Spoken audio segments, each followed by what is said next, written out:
from in there. All right, we recording at this point. Yeah, hold on a second. I don't know why you would want to. Good evening. Upset yourself like that. Was it divorce court?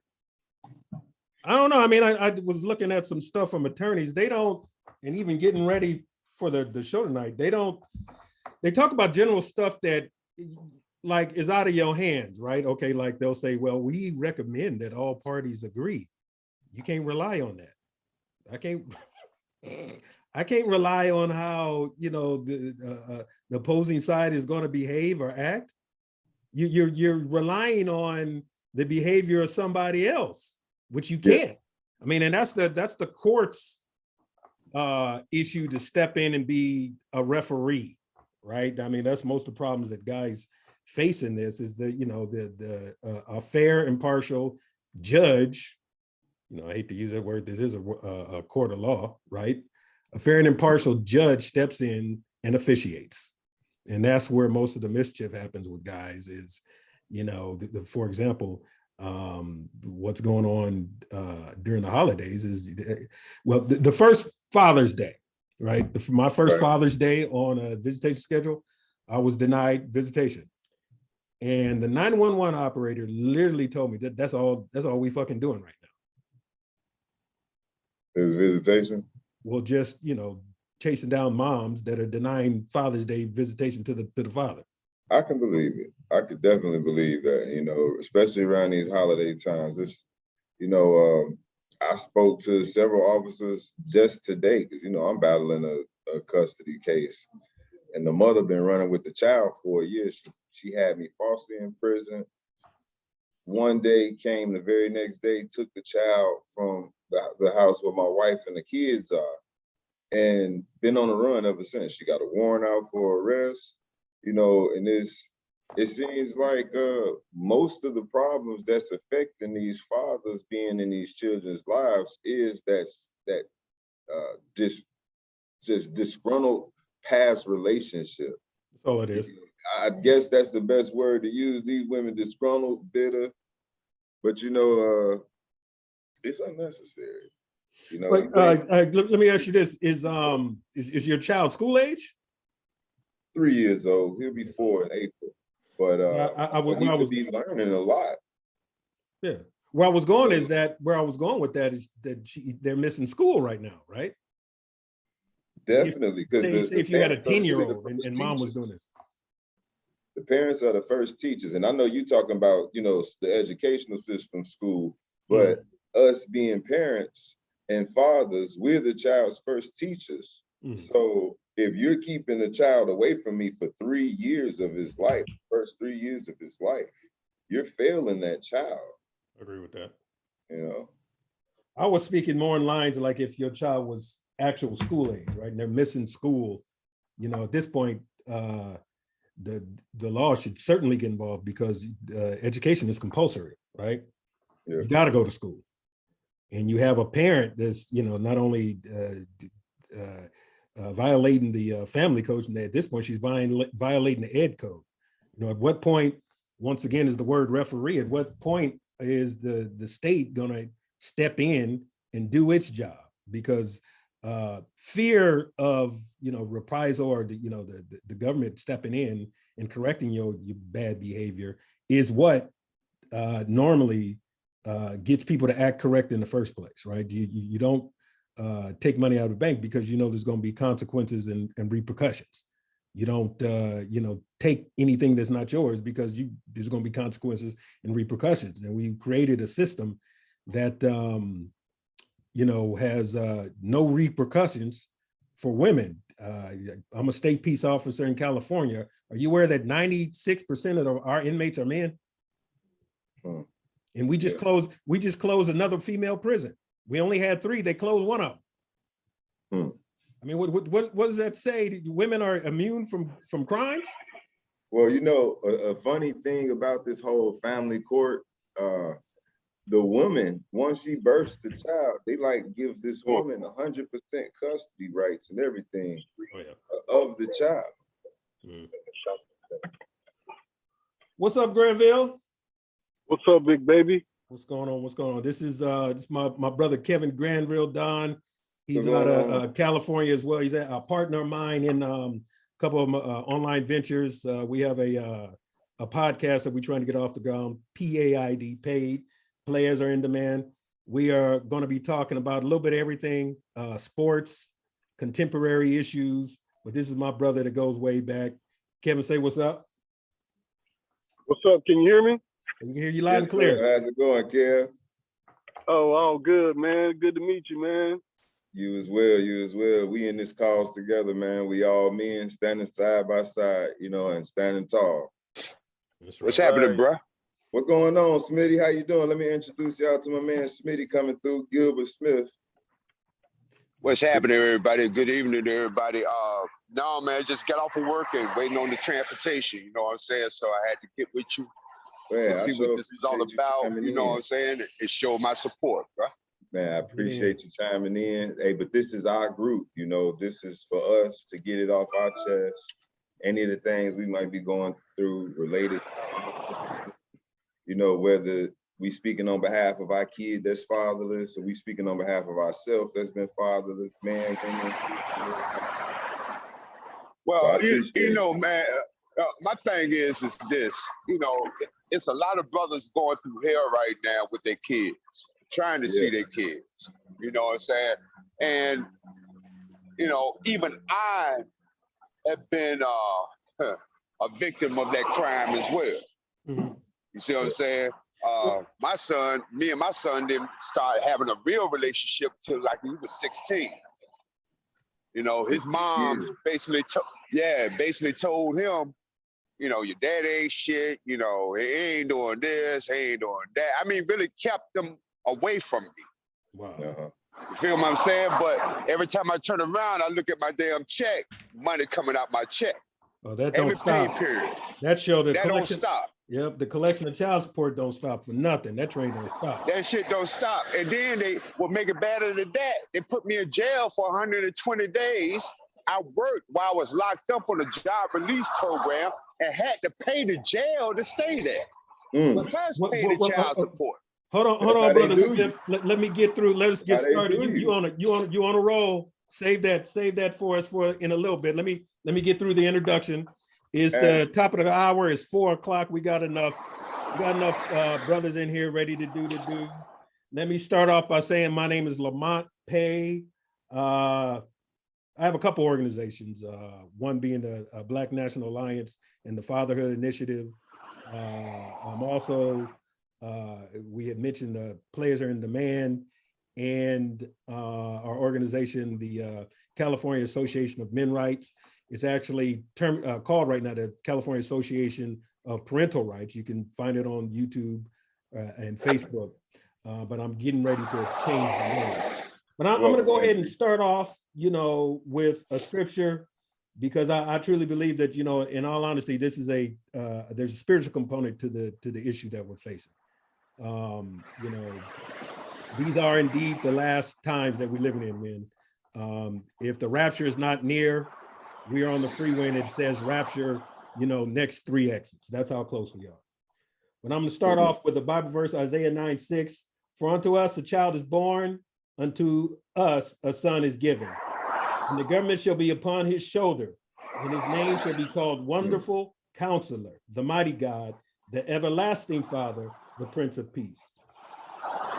Join me real quick for a little short prayer. Heavenly Father, bless fathers and all father figures with such love and support and the faithfulness that their children in specific and the world in general needs to flourish and grow in uprightness and joy. Encourage fathers who long to be fathers, but are denied and turned away by Satan's so-called family law. Encourage those stepmothers who have stepped in and stepped up, who support godly men and long to see your will be done. Encourage the children who have been caught in the middle of a battle that they do not ask for and seems beyond their control. Fathers play an integral role in the lives of their children as a reflection of Christ, who sacrificed himself for the world. On this day, we reclaim our manhood. On this day, we reclaim our families. On this day, we reclaim our children. In Jesus' name, amen and amen. Welcome, Amen. everybody. Everybody, I'm thankful, everybody made it in today. I know everybody, this is a group of men that is spread all across the country. We got brothers from Florida, brothers representing California, and everywhere in between. Okay, the subject today, we're going to be dealing with holiday stress, right? Hey, welcome in, Andrew. This is How's it going, guys? what's good, Andrew? What's going on, buddy? The stress, everybody's dealt with stress. Everybody deals with stress different ways. Certainly the stress of about your children. Can you guys hear waves? Yeah, I think Brother Smith is somebody's, I believe. Yeah, I'm outside, man. I wasn't gonna say By the beach. Those are real Brother waves, Smith is man. at the bus stop. Never mind. The train surfing. A lot of traffic on the train. I'm sorry. Okay, it's all good. I used to ride the train to work. I drove the Metro Link from Rancho Cucamonga to downtown LA. I know the struggle. Anything beat that traffic, though, don't it? To me, basically, it helps put money back in my pocket because I ain't got to buy no gas. I ain't got to deal with the crazy people driving. You know what I'm saying? I just got to deal with the people that I'm riding with, and I really don't pay them no attention unless they, step to me or something. But otherwise than that, it don't bother me. I know I've been doing this for years. For years. I was the same way on the train because it wasn't really, it didn't really save you any time, right? It was actually, the commute was actually longer, but what you got back is, exactly. if you drove home for an hour and a half, 2 hours, when you got home, you was dead tired. But on the train, you sleeping, you resting, you get home and you able to. My son was playing football. I was able to go to practice and be well rested by the time I got home. Yeah, I was driving. It was about 70 miles one way from Rancho Cucamonga to downtown LA. Transportation, big business. We definitely need to be teaching our man. We use all resources. Yeah, utilize any resource you have as a man out here and as a father too. All right, let me get through my introduction some more real quick. Okay, Christmas may be known as the most wonderful time of the year, but for a lot of people, it's also an incredibly challenging time. During trips to the mall recently, I have noticed and start to see, what seemingly was, fatherless or familyless men, okay? They could simply be by themselves, certainly, but the cynic in me suspects they could also be casualties of the family law, the war on families. Dads can certainly be deadbeat, right? But they can also be they can also be beat dead by a corrupt so-called justice system. The purpose of this meeting is to provide support, assistance, and brotherhood for people across the country going through being denied custody and the disenfranchisement. I recently came across a pretty good a report that I'd like to share with everybody. It's called the Disenfranchised Father. It's pretty awesome. This guy is he's a clinician, and he goes into a lot of things, and he talks about, the equivalent of, back in the 60s in the civil rights struggle, Black people described their plight as, voter disenfranchisement. And it's really the same thing with men. We, our fatherhood, our rights to our children, we've been disenfranchised of that right. At this point, by way of introduction, I'd like to go around the circle. Everybody introduce themselves, name, location, if you have an organization that you want to shout out, okay, your current custody situation, and how you are dealing with holiday stress. Mr. Smith, since you got so much to say, brother, and I hated to cut you off, but go ahead and tell everybody. Well, my name is Gilbert Smith. Everybody knows me as Smitty. I'm in Jacksonville, Florida. I've been rolling with Don for a very long time. Good brother.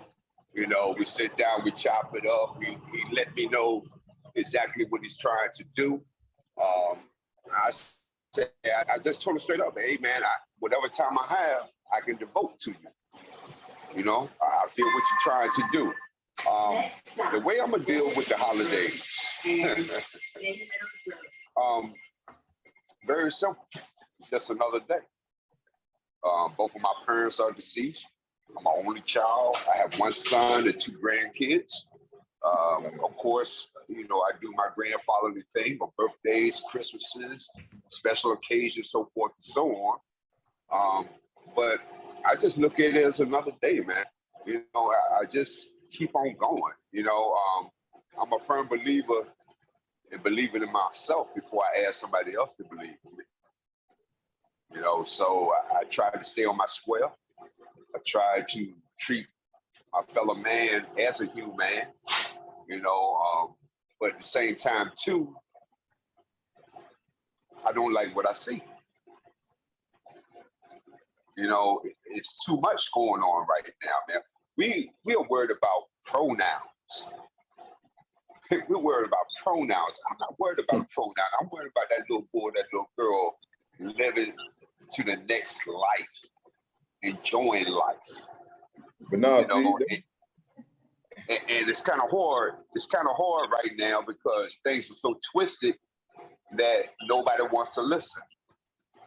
Basically, I know one thing, you put them fathers back in them houses and in them families, you add that spiritual base, you know, and we can clear up a little bit of the causes of fatherlessness. I know when you said the holiday like any other day, I kind of felt that. I definitely felt that. yeah. I mean, that it is what it is, man. You know, I'm about to be 60 years old in 2 more years.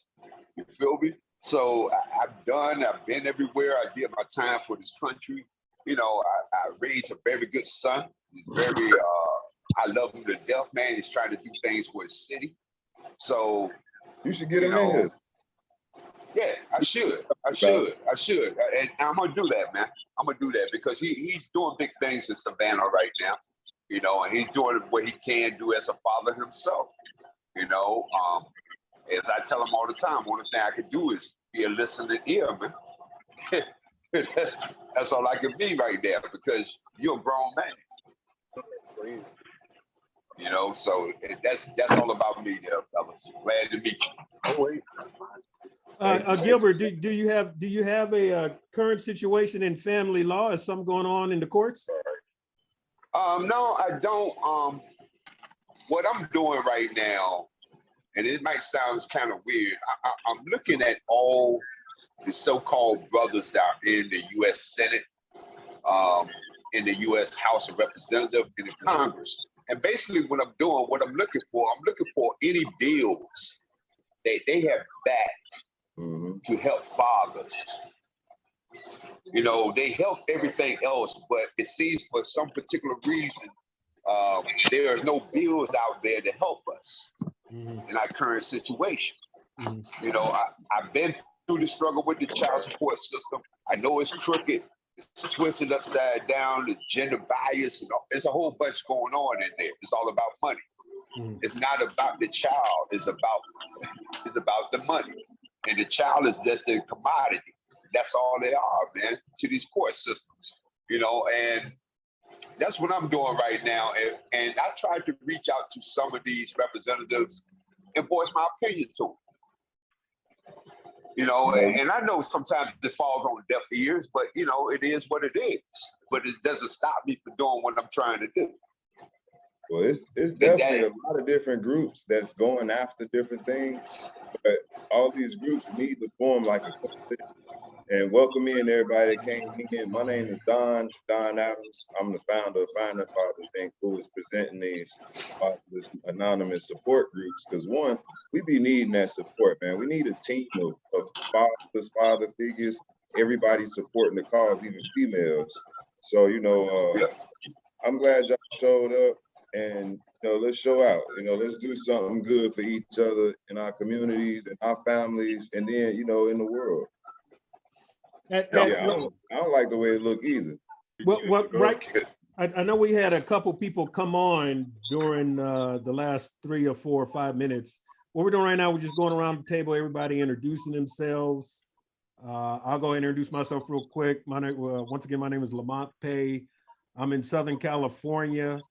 My case was, the white wife went crazy with, just what I call the blizzard effect. I was hit with every allegation in the book, even, the Andrew has read in my file as well. I was on court record, my ex-wife decided to waste the court's time with the fact that she thought I was a slob. And this is the type of, trifles, right?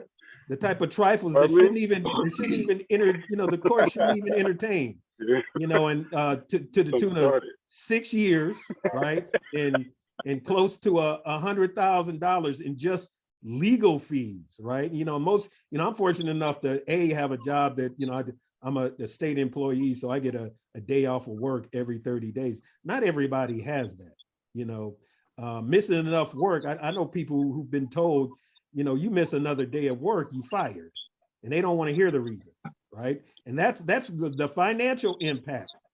The financial impact alone of what happens in these courts is enough for reform, right?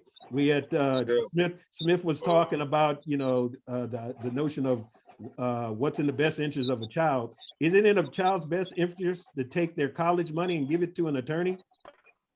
No, it's not. It's not. I lost.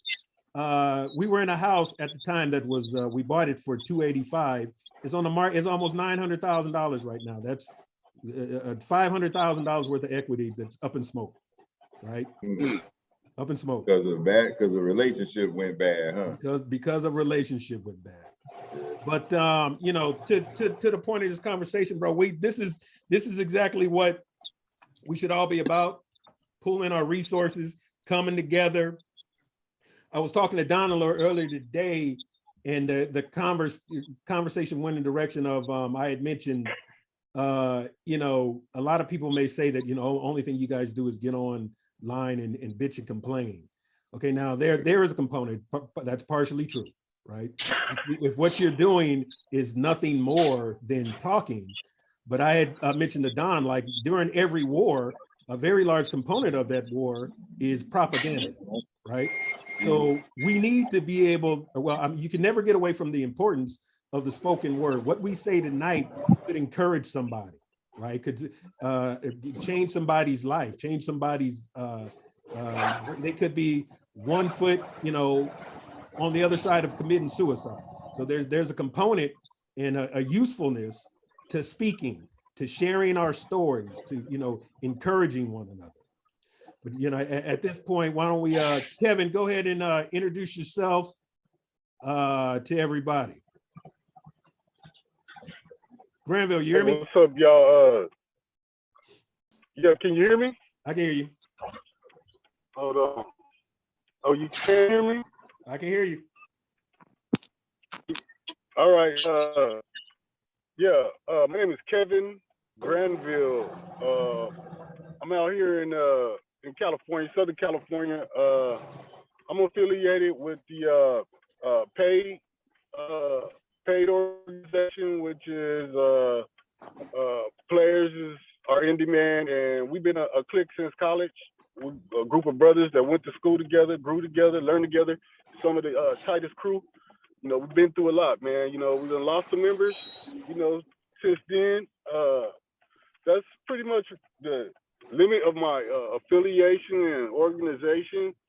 But at the end of the day, we're talking about fathers' rights, and we all know how we're treated. Being a man out here is no joke. We take the brunt of everything. We already know that women have all the power and the say so, and it's almost them living in a whole nother reality, because everything done in a relationship comes down to the man. What can you put on the table? If you can't put nothing on the table, then conversation is not even going to begin. After that, after you get entrapped into this this marriage situation, then it gets even worse. It's a job. You perform 24 hours a day, 7 days a week, you know, day and night. To a wise man told me one time, the key to a happy home, a happy wife is a happy life. And I didn't understand it at the time, but if you cannot, you're not up to the task, you're not up to doing the job, then your life will collapse. And it's happened to a lot of brothers, and it's sad to see. You know, maybe they lost a job. You know, I got a family member who got sick, you know, and his family left him at the you know, nursing home and cut out. Haven't seen him since. He don't bring in the income he used to. So we as men, we already know that, but it keeps continually getting worse. It's continuing to become horrific. Now what you have out here is families that don't even try. The marriage rate, I think in China, they have an epidemic of single men and women that just completely will not, you know, the youngsters these days, they don't even, that's a whole concept that they do not accept. The marriage concept, the vows, falling in love and things like that, it is completely gone. Okay, I was raised by my grandparents, and my grandmother was my mother. I lost both of them. She was born in 1910. So everything I learned from her was so much tradition involved in that. I mean, yeah, so today, I'm almost like an alien, like outcast out here, because I'm not a good fit out here because I just don't get it, and I don't want to get it. Man, Kevin, you know how many times in the past about 10 days I've had that sentiment, like I'm a foreigner in this country now. I don't understand none of this stuff. I don't understand. Yeah, my heart goes out. Yeah, my heart goes out to you brothers, man, because I know the pain, especially around the holidays. And you want to talk about how we accept in the holidays, it's tough. Because I'm going to tell you something about me. My family has the book out on me in a sense that don't be around him during the holidays. He turns into a completely different person. And I mean, I could tell you some Thanksgiving horror stories when we all get together. So let's meet everybody first. I'm talking about turkeys being thrown at each other. You know, nieces attacking uncles. I told my coworker. He said, I don't think you're telling the truth. I'm like, absolutely. I mean, it's horrible, and proud that during this Thanksgiving, I'm not going to lash out. I'm not going to let it get to me. Sure enough, Thanksgiving night, my son go, boy, we arguing. Boy, I'm gonna tell you a little something about respect. Kevin, real quick, let's get through these introductions. Let's go. Okay, my bad. I see Simeon. I got a lot. Is that Simeon with you? Yeah, it is. Hey, I'm doing Uber on the side. My buddy, he can't drive. He's too old. All right, Bishop. Hey, Bishop, you want to give a word real quick? Well, I just wish everybody happy holidays, and God bless you, and your families, and all your endeavors. Just stay strong and stay focused. That's what it is. That's what it is. We got to keep on fighting. All right, Mr. Campus, you're up. Sorry, let me unmute. My name is Andrew. I'm from same Southern California. Haven't seen my daughter for 672 days today. Haven't talked to her. So got court coming up Wednesday, and I just want to be father to my daughter, man. Yeah, man. Hey, welcome, but I know that feeling. I felt that. You counting them calendars. It's hard that you try to do everything to not think of your child, and it's so it's not something, a normal thought, right? It's not something we try to do as fathers. We're not built to try to do things to try to forget about our child, but really what you have to do, to get through these holidays, you have to stay busy. You just have to stay busy. Yeah. If you think about it, it'll eat you up. Yeah, Andrew. Andrew's somebody that I've been to court. I'm going to court with him in a couple of days here, and I've been to one trip to court with him. And that's something else yeah.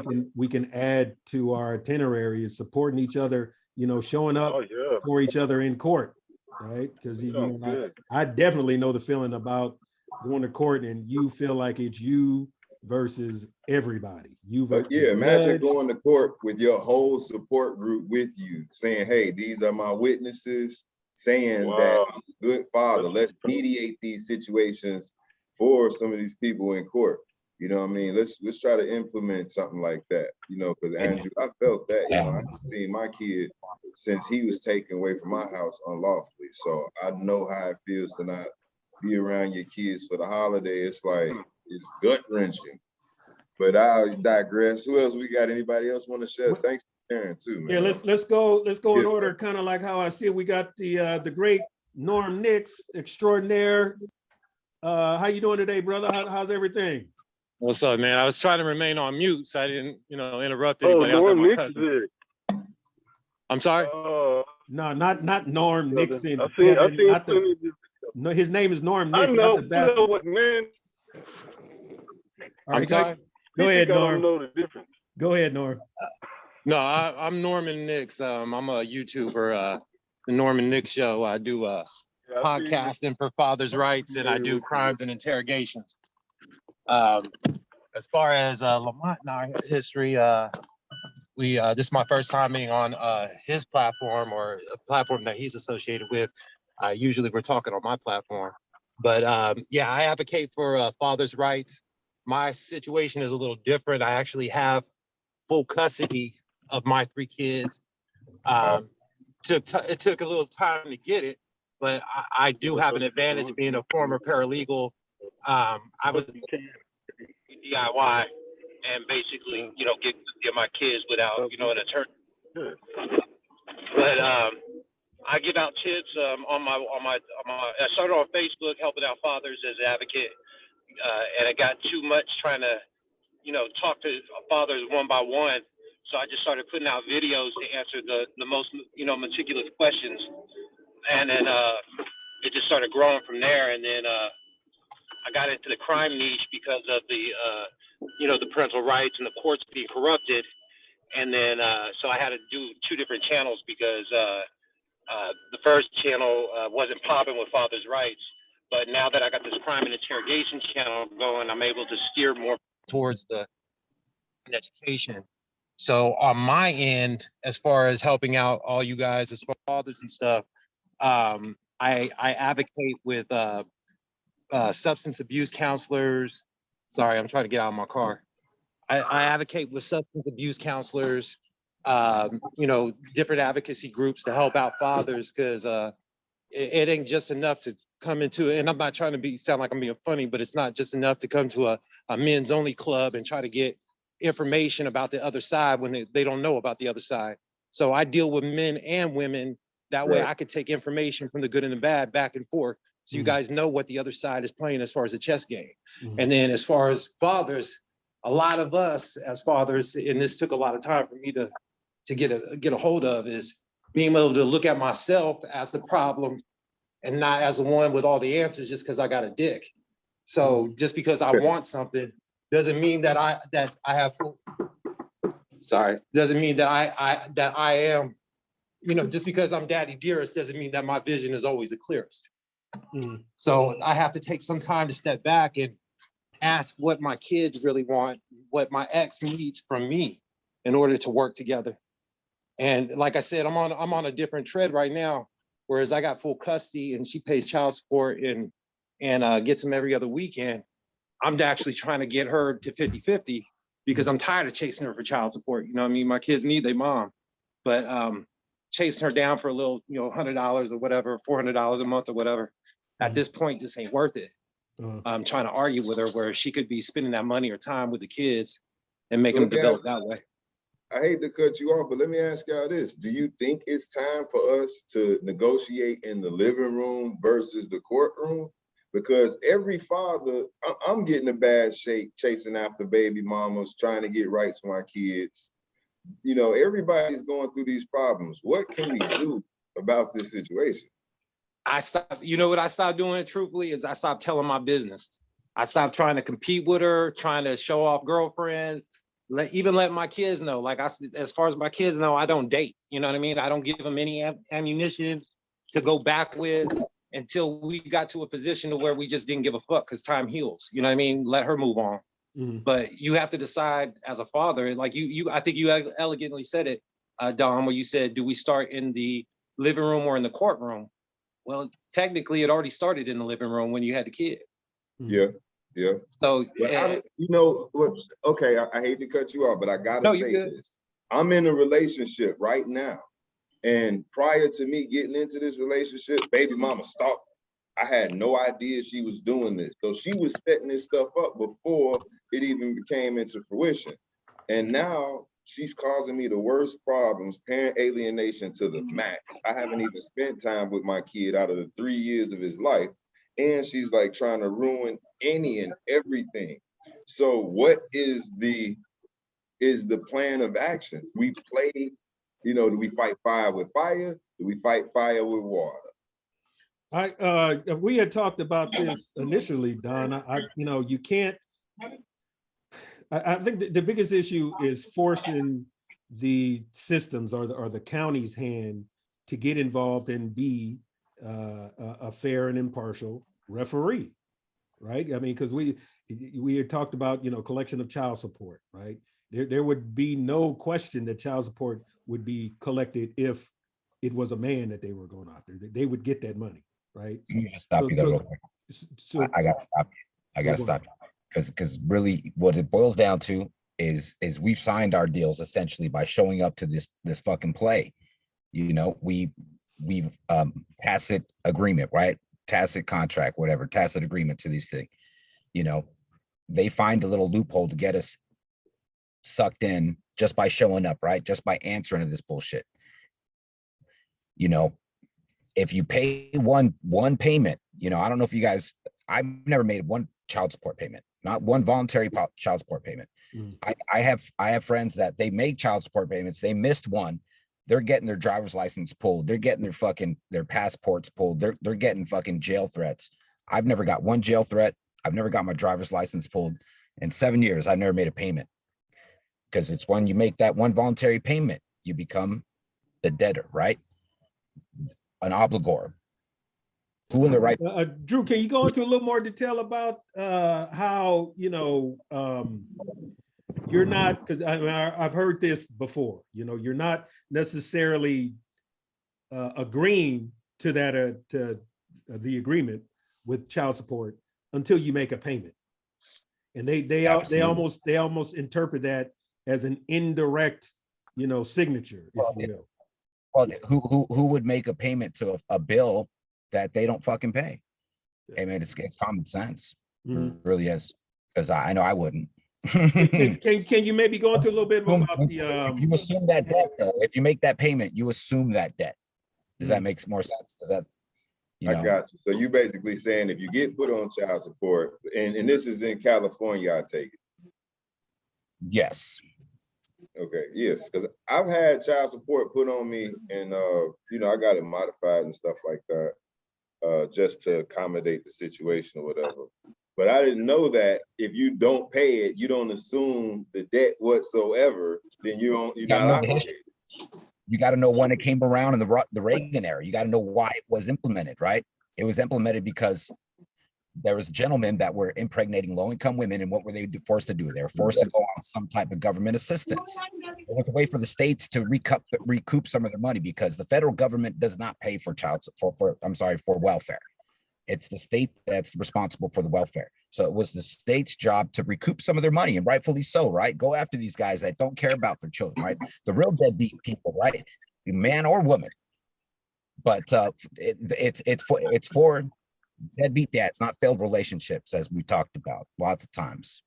Well, I mean, real quick, Drew, let me ask you this. King's Law 2, Blessings versus Firestone says that child support's not even constitutional.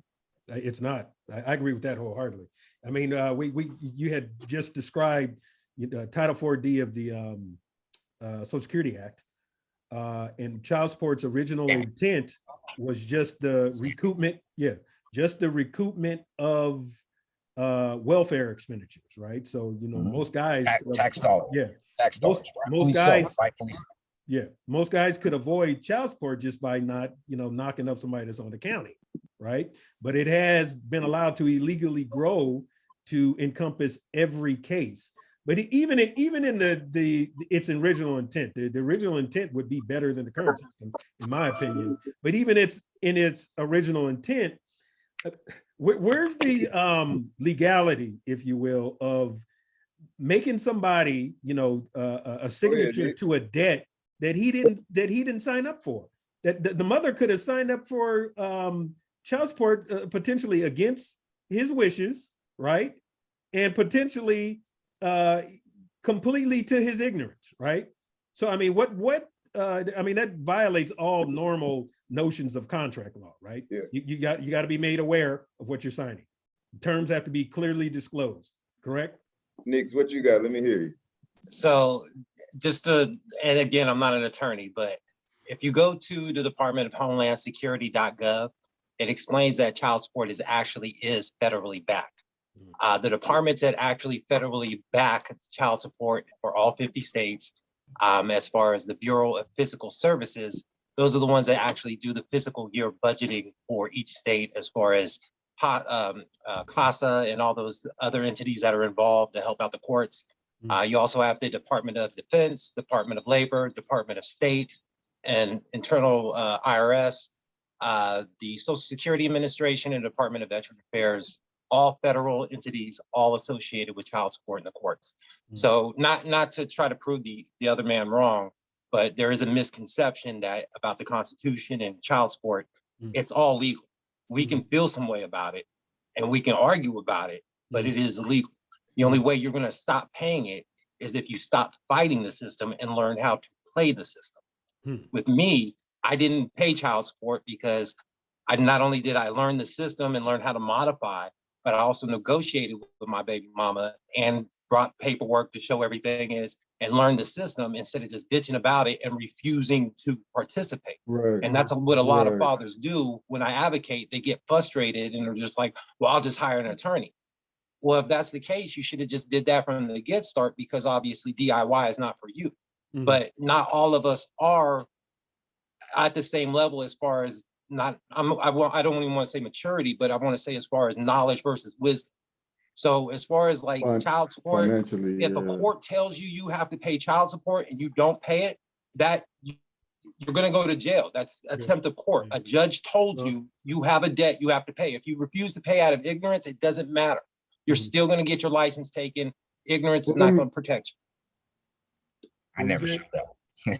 Which brings us back to I the digress. living room versus the courtroom. Go ahead, my fault.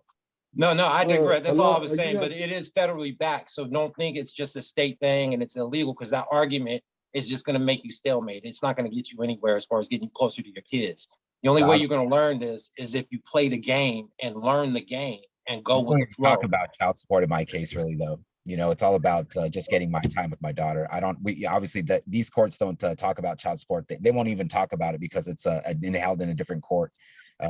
As you know, it's on the administrative side versus, yeah. Now to what Andrew was saying, and not to take your time, but Andrew is right. Child support is not supposed to affect the time with the children. Those are two separate things. Your debt or your financial obligations or whatever, or circumstances, do not determine whether you are a good fit to spend time with your child or not. You could be broke and still be a good father. But the problem is that when the mother gets in there, or the mother's attorney gets in there, they try to bleed the two together to make it seem like the reason why you can't have time with the kids is because you're not obligating your time without the kid to make sure that you're making an income or whatever. So they're trying to use your time management against you. Your job is to keep a list of what you're doing and make sure that you have successes on that list, so you can show where this attorney is just false flagging everything. But okay, Kevin, did you have something to say? I'm trying to figure out my audio. Can you hear me? Yeah, I can hear you. I can hear you. Okay, no, I just wanted to throw in there. They're saying, or I'm sorry, it was said that child support is totally legal from the federal level. And that's absolutely true, but we have to acknowledge that a lot of things they do are not legal. They Well, do illegal things, and then you can I can't challenge. comment? Yeah, Can go I for it. comment Go on for it. that? This is Mr. Wendell Coleman, a brother that he's active on YouTube as well. This brother's very knowledgeable. Oh, stop it. Up in the Bay Area, come on, bless us, brother. Thank you for hosting tonight. As far as I've been only on for 5 minutes, and there's some really good exchanges going on. This is very exciting. I've also invited a couple other people. Hopefully they'll come on in. As the gentleman previously was stating, federally it is legal, sure. State-wise, is it legal? Sure. The question here, is it lawful? And this is something that Lamont and I had briefly discussed earlier today. There is a difference between legal and lawful. A lot of times, and this was also mentioned earlier in one of the comments, a lot of times we enter into these contracts without full disclosure. Under the Social Security Act, Title IV, there's supposed to be a full-blown hearing to legitimize and justify child support. And a lot of people don't go to these hearings. You can actually bring a jury in to these hearings to make the determinations. So once again, like the gentleman previously said, there's a difference between going into these situations with knowledge and wisdom. Really begin to peel back the layers of the legal onion of child support, you begin to realize that it's completely unlawful. Because your child in the court's eyes is property. It is your property. And you are to be able to, you have an amendment right that is fundamentally protected to do as you see fit with your property. They can't lawfully order you to pay child support, but they can legally do it. And that's when you have to give your consent, which we constantly give without full disclosure, which makes them unlawful orders. Well, I mean, Will said, a gentleman and a scholar. Yeah, Stop it. Oh, come on now, you know this. I mean, I always articulate child support like this. Okay, if the system were to be fair, right? First, to Wendell's point, you would have to be demonstrated that you're not paying it, right? 14th Amendment: no one can be denied life, liberty, nor property without due process of law. And then from that point, you should be given the additional opportunity to start paying it, to come back into compliance so you can get the court out of your pocket. That would only be fair, and if the system operated that way. But I mean, we got a couple of brothers that came in, in the interim. I see my brother Jabari. Jabari, give us about 30 seconds of your background with your experience with family law court, and just introduce yourself, brother. Hello, can you hear me? I got you. Okay. So I'm a social worker for Los Angeles County DCFS. I've been with the department for about 5 years now, and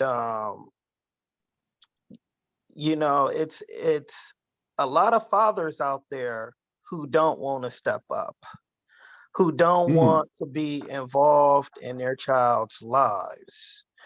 And I don't take the kids. What I do, I approve families to be foster parents. Foster parents, or in some cases, I'll connect them with their biological family members. Oh wow! I have a question here. So, are you saying that if hypothetically, if myself and Anna Mae have a child, I choose not to pay child support for the child, you give a recommendation that Anna Mae become a foster parent of the child so that she can receive benefits from the state? No. Oh, okay. I was like, that's popping. I kind of like that. No. You just put on a different hat. I was like, run that. No, it's not like that.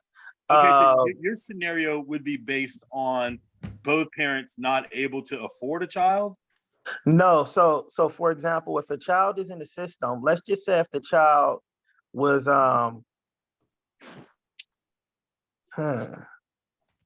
if a child was taken away from a family member, Okay. and if they were going to be placed with another family member, then I approve that family member to be a resource family. Well, foster parent. Okay, a resource family, but that resource family, being of the same bloodline or not, is capable of receiving benefits from the state. Is that correct? Yes, they receive benefits from the state. So that's what I do. And it can be a little challenging at times because, especially for Black males, some aren't approved because of their criminal history. How is that not discrimination? What? I said, how is that not discrimination? Well, yeah, it happens. It happens all the time. Even it, even It's the if they're system. even The if whole system. even if the charge was years ago, that could prevent them from Ever becoming a seeing their father. kid. And something, but Jabari, make sense to me though. I mean, could it be something unrelated to child custody? You know, like a theft, right? Yep. Well, okay. If it was a theft, if a child was involved, like for example, let's just say if you were you stole something out of Walmart or something, and if you had a child with you, then that can prevent you from being a foster parent. Oh yeah, I mean, I was speaking more in the context of a natural parent being denied custody because of something that they maybe did 10 years ago. That's not what you're saying, is that correct? No, well, I mean, it depends on what it is. I think that is kind of what he's saying. So if a parent has a history of violence, whether they went through the system and took the probationary classes and served their debt to society, whether they did that or not, there are certain charges on a list, I'm assuming, that automatically prevent a parent from being able to be a foster parent. Well, I mean, but doesn't that kind of grow into almost cruel and unusual punishment? Okay, you stole a car, but it is an additional penalty other than the current prescription for a crime, loss of custody of your children? Can I interject real quick? Go for it. So the foster care system, you guys are looking at it like it's something with the court system to help out family courts. Mm-hmm. The foster care system is completely separate from family courts. Yeah. Now you're talking about where somebody outside of your intermediate household has to take control of the situation because you and your ex or spouse can't get it together for the best interest of the child. So the grandmother, aunt, uncle, whoever has to be a third party to come in and take care of it outside of the family. Mm-hmm. They are considered a foster parent just like anybody else. Mm-hmm. But if you go into Indeed and any of these job websites, you could pull up foster care parent just like any other job. And just like an employer, you have to fit a certain criteria in order to become a foster parent. It's just like a job. You go on Indeed, they tell you exactly how much the kid is worth per hour in your state, where you're at, depending on your income and what your education level is, depends on how much they're going to pay you to be a foster parent. Mm-hmm. So if you're a valuable employee, AKA foster parent, you're going to get paid by the state federally to take care of somebody else's kid, whether you're related or not. You just have to go through the process of becoming the foster parent. Does that make sense? Yeah. Yeah, that is true. But the funds come from the state. No, they don't. They come federally. They come exactly from the very top to the fiscal year. It's called the Title D. Oh, I did a video on it. Title foster 4D. care is funded. Yeah, you got it. It's a fiscal year funding. So they have to each year, they have to turn in the receipts from the previous year to get more money from the acting president of this, this. And I've heard this before. And they're pretty much incentivized, right, to keep their numbers high, because if just like the police, for the next year, if that number drops, their funding's going to. They're not getting that funding. That's what happened with COVID. That's why they're coming so hard right now. Jeez Louise. I do videos on this all the time. I advocate for these women that get their babies taken out of hospitals. I did one on Miss Sellers. She just got her baby back.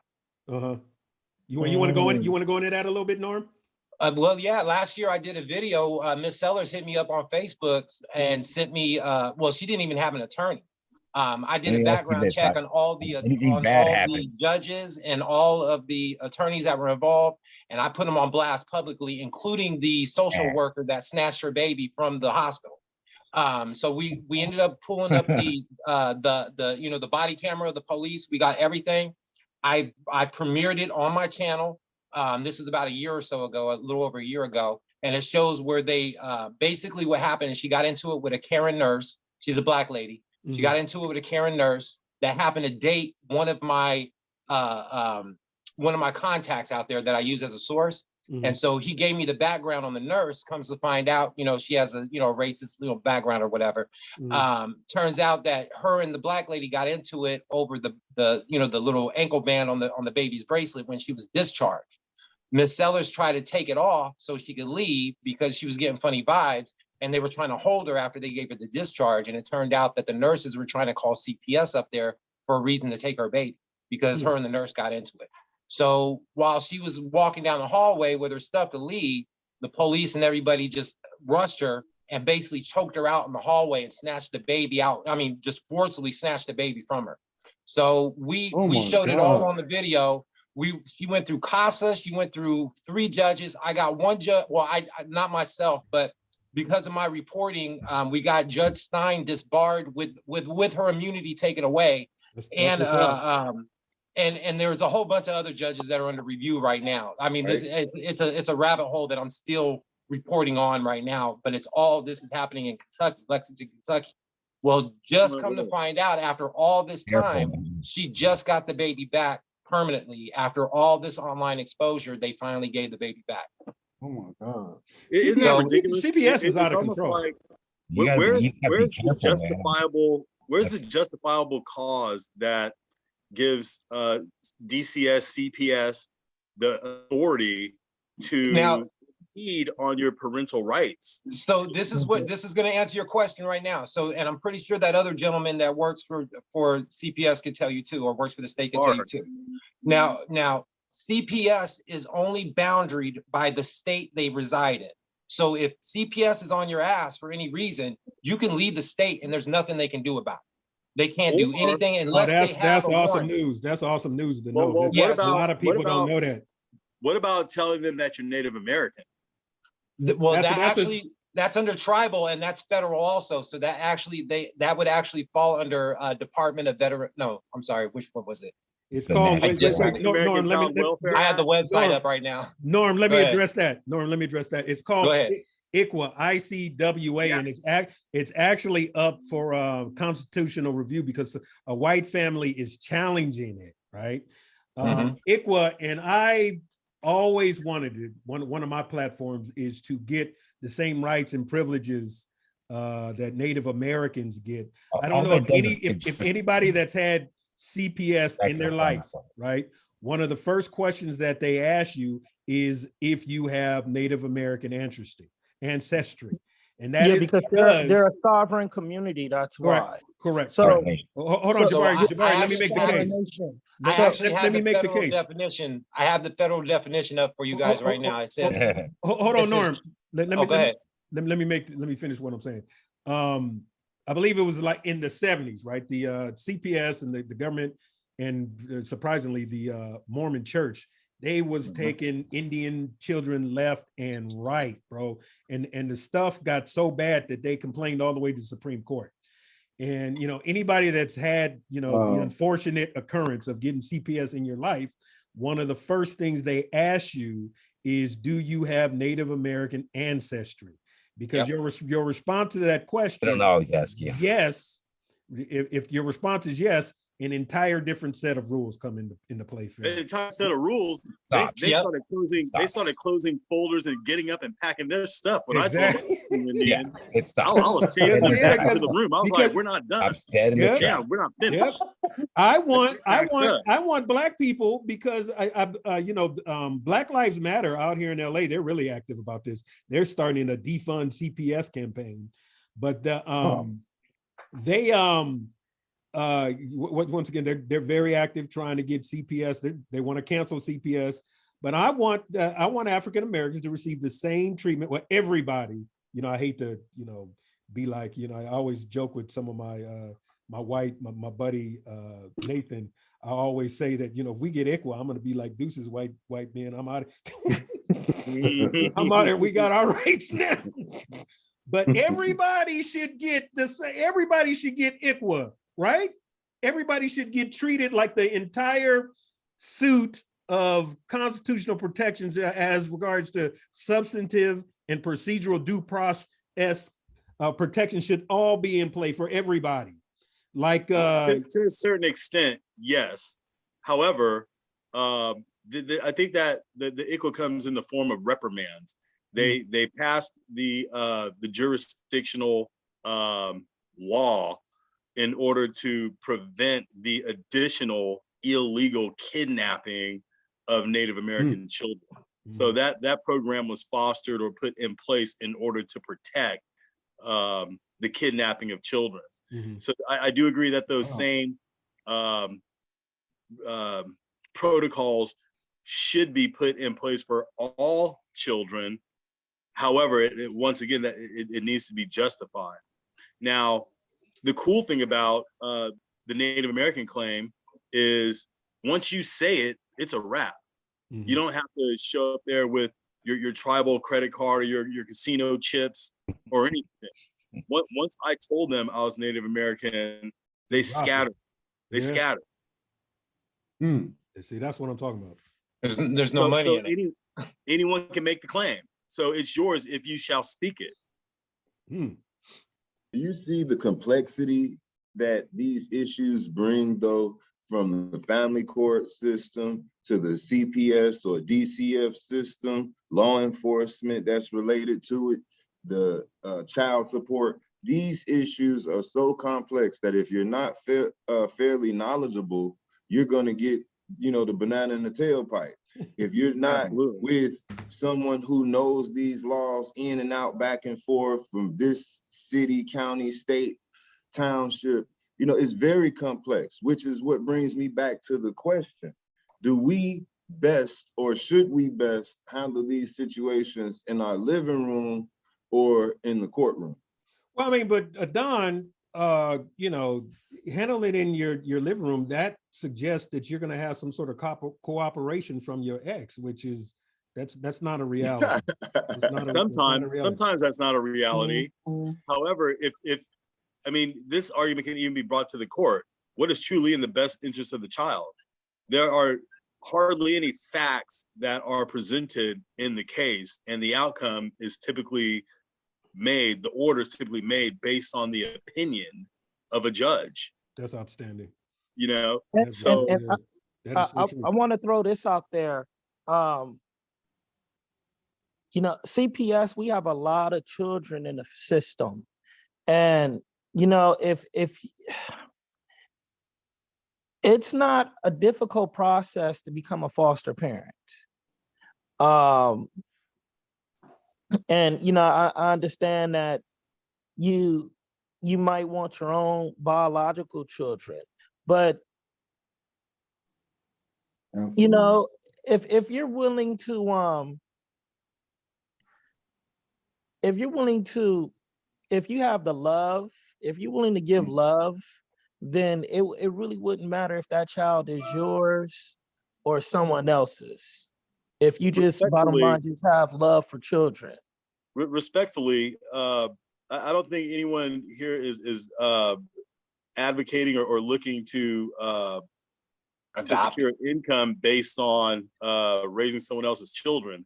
I think we're all soldiers on the front lines of, CPS is bullshit and children are being kidnapped. as well. You know, we're here trying to understand our rights and try to ask, like, how does CPS get authority that supersedes our parental rights and our God-given unalienable rights to come inside of our homes, our Fourth Amendment right, and take our property, our offspring? They can't. So I'm gonna jump in here real quick. Come on. Legally, they can't. They can insert themselves like the police. They can insert themselves like the police, but without a warrant, they cannot, by a judge, they cannot legally come into your home. But even like a welfare check, let's say it's a welfare check, they still can't do it. But through ignorance, is that not the case typically where we allow them to come into our, to allow them to But this is the difference in culture though. This is where people are gonna get pissed off right now, and this is where I lose people. There's a difference between being pro-Black and being actively pro-Black. The problem with being pro-Black and just sitting on your couch watching music videos and jumping on the vibes and all that What's shit. The problem? Bring it. Hold on. I'm saying we're bring not teaching. Listen, hold on. We're not teaching when we're just knowing. Now, if we use our platforms like we're doing now, like Kanye West, just an example, if Kanye West would use that platform to teach instead of teaching hate, that we would get, there wouldn't be a Jewish issue. Because we would know where to put our money. We would know where everything's going. We would have these intellectual conversations on a Black platform like Black Twitter or whatever it is that everybody talks about. But we talk too much. And it's only brothers like us that are grassroots that actually put the rubber to the pavement, are like, look, I could put out cat videos. I could put out, video. I could do OnlyFans and I could use my editing skills to make porn or whatever, but I choose to make a better path for myself and my kids, so they see me when I'm dead. They can look back at my lineage and say, you know what, we got to where we are right now because of people like my dad, who didn't give a shit about the race, who didn't give a shit about how much money you made, who didn't care if you were man or woman. They just saw an injustice and got on your side because they had empathy with what you were going through, whether you were male or female going through abuse or not. It takes two to tango. So like I said before, all of us getting together in a boys only club and bitching about what women do and, as far as divorce and stuff, that's half of the battle. But the other half is talking to the other side and negotiating. Because if you don't negotiate, you're going to keep doing this insanity until these kids are 18. And then once these kids are 18, they're going to look at you and be like, why do I want my kids around you as a grandparent when all you do is talk toxic? Because that's all you developed yourself to do. You got to get past the toxicity. And that's the hardest part because it's like an addiction. And it's a culture. That's a good exactly. In the culture, exactly. It's a knee-jerk response to this person has caused harm against me. Now I'm going to leverage the children and do everything I can to hurt them. But if you notice, the other cultures don't do that shit. They don't go on Facebook unless they're grimy, of a certain caliber, and air all their dirty laundry on Facebook or whatever. And the reason why I make so much money on YouTube on these crime videos is because the dumbasses that go in and tell their shit on social media, and I'm able to take all that shit and compare it to their court documents and show everybody where they fucked up. There's an escalation that happens. And when you publicly put your stuff out there and allow trolls to influence you, or somebody that is not in your living room, as you guys said it before, somebody who is not in your bedroom influence what's going on between your wife and your kids, it's a wrap. It's not you in control anymore. Somebody else is giving advice on how to raise your child better than you are because you were toxic in the moment, whether you see it or not. Well, somebody else is judging you. Somebody else is judging you. That's what the court is. And that's why it is important to do this is even in the Bible. Before your matter goes to the court, you better settle it with whomever, because the court is actually that third party interloper, and that the court has an agenda. They look at it, the more conflict, the more money. Oh, they got a house and 2 cars. Oh yeah, for sure. We're gonna continue to press and encourage this conflict to go on and on and on. So you're 100% right. Something that was said earlier tonight by it wasn't Jabbar, it was a gentleman with the red hat on, I believe. We are all here on this site right now because we have done our due diligence, or we have performed some form of due diligence, and we seek knowledge. So for those people who are losing their offspring to CPS and are allowing them to come into their homes, my heart goes out to them. But the opportunity to learn is always readily available. You know it in your gut, in your mind, in your soul, justice is being performed. And if that doesn't trigger action to protect your offspring, I'm sorry, you're going to end up at the back of the line because you're not fighting. You're not willing to do what it takes to protect your own. I agree. And a lot of things that brothers don't understand too is when you go into family court, there's a decorum that you have to have. You're not talking to your friends on the street. You're not talking in your living room. You have to learn. There's a certain atmosphere, and you have to learn to step up to that atmosphere. Just like if you wanted a job, yeah, it's real. It's real now. You can't go in there off the streets and say, I deserve, because the first thing the judge is going to say is like, okay, what's in the best interest of your kid, though? We understand that you're selfish and you think you deserve, but what does your child deserve? Does he deserve to hear you talking about his mom? Norm, but but hold on. But that's almost the natural reaction of once you get oops upside your head by these family courts, and you're reading just 5 pages of just straight lies, that's almost the natural reaction of a guy to run in there. You don't know the distinction between a court of law and a court of equity. You're like, your first reaction is like, fuck that. I'm gonna go in here and shove this shit up straight up that bitch's ass. And that's the difference between knowledge and wisdom. You just hit it right there. You just hit it right there. But you just gotta translate that a little bit differently. So what you're saying is you're gonna file a strong motion based on evidence in order to. Well, yeah, of course. Custody? That's what he said, right? Yeah, of course. But that's the natural reaction, right? And how are you going to be castigated or receive negative marks in your column, right? For the natural human reaction. If somebody steps on your foot, you're going to say, ouch. Is Lamont, go for that's it. an excellent point. And I was talking to a gentleman today about this because he's like, I'm gonna have to take matters in my own hands. I'm like, look, you need to be very careful with what you say and how you're responding, because the court utilize, I swear they do psyops.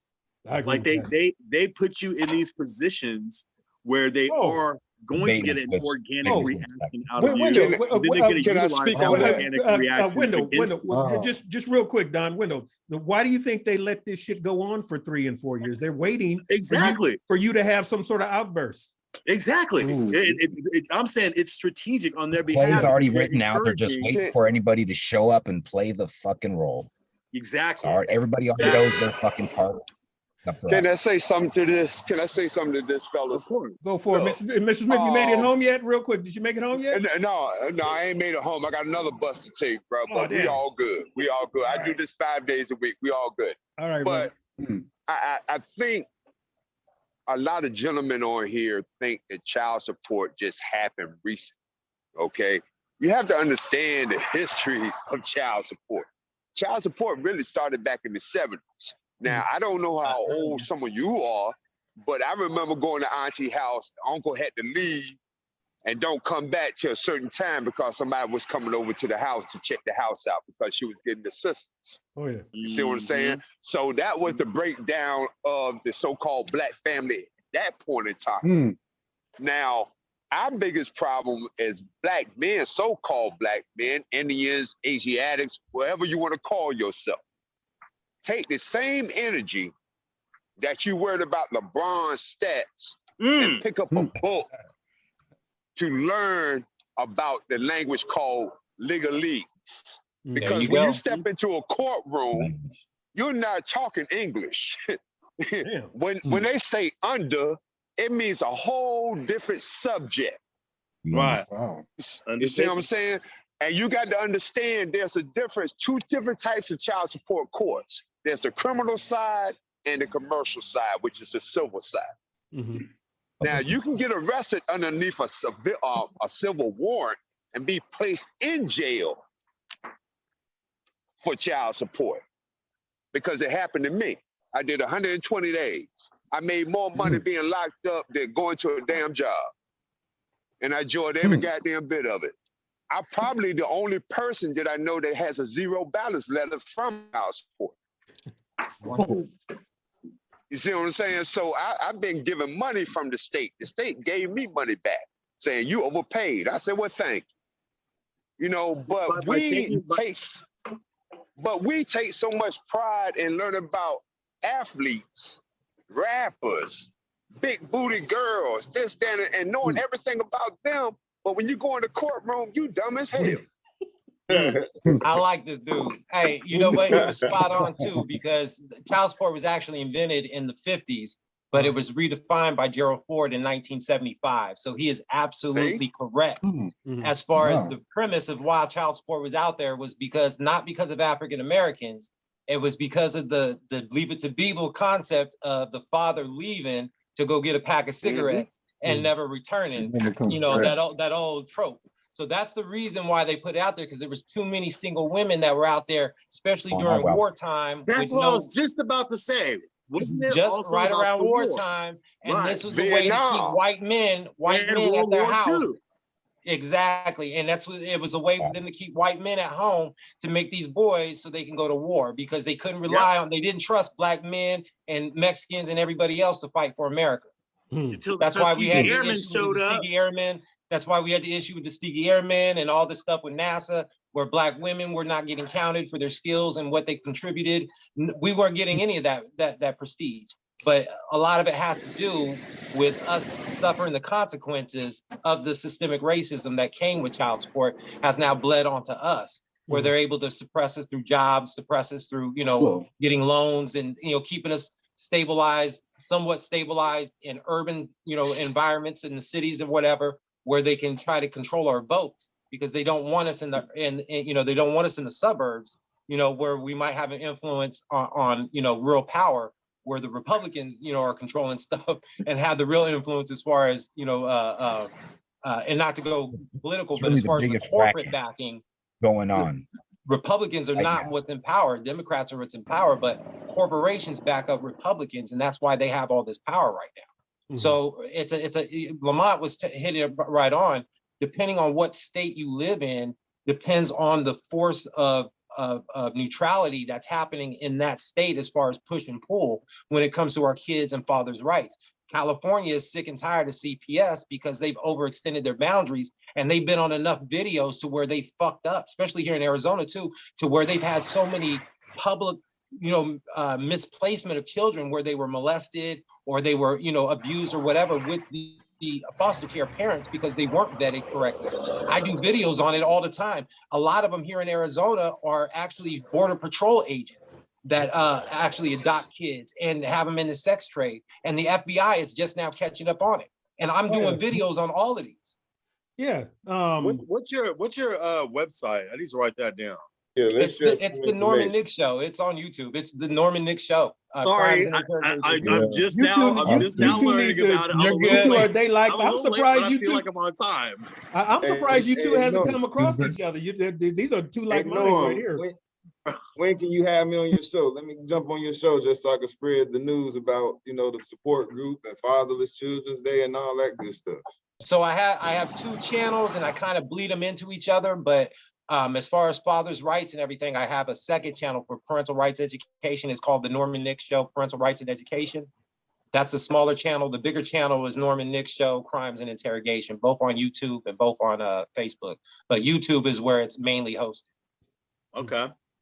So yeah, and my email, if you guys want to hit me up on a private chat, let me write this down. Email, my email is fathersrevenge2@gmail.com. I've been doing this for a minute. Hey, so, real quick. Can you repeat that email, please? fathersrevenge2@gmail.com. There he is. Y'all Winning strategies in the house. You already know. I've been about this for years. Is that two? Is in the number 2 or T? The number 2. Yeah. Okay. The number 2. Hey, real quick. We had an fathersrevenge2@gmail. Yeah, gmail.com. And I also have a website. It's thenormannickshow.com, which refers you to all. It refers you to like different entities you can go to for parental rights, for help. Like I said, I'm about this. I get a lot of trolls that try to talk shit, but I'm about the business. You can look up my profile. Type it into the message and we can just write it down. I've already been writing it down, but yeah, just type it in so we all can have access to it. No worries. Okay. Welcome, brother. Yeah, real quick, by way of introduction, is the Mr. Eric Smith, winning strategies. How's everything going today, sir? Hey, man. Norman. Norman from the Norman Nick show. That was heard. Me and Eric go back like spinal cords, man. He's the one who got me started. We started together in this on Facebook.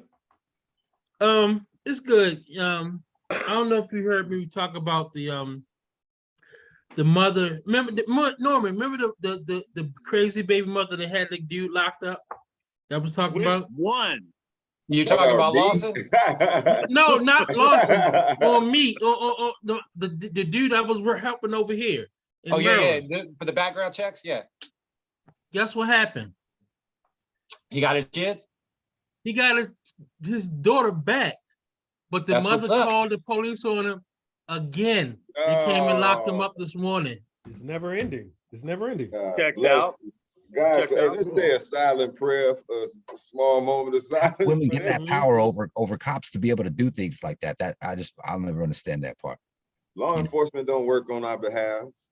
Or I mean, it's policy. They're called police because they're policy enforcers. Well, I mean, it's interesting because in all honesty, law enforcement should be pretty easy to get on the right side of this, our side of this, in that the highest, or the profession with the highest rate of divorce is law enforcement. Surprising.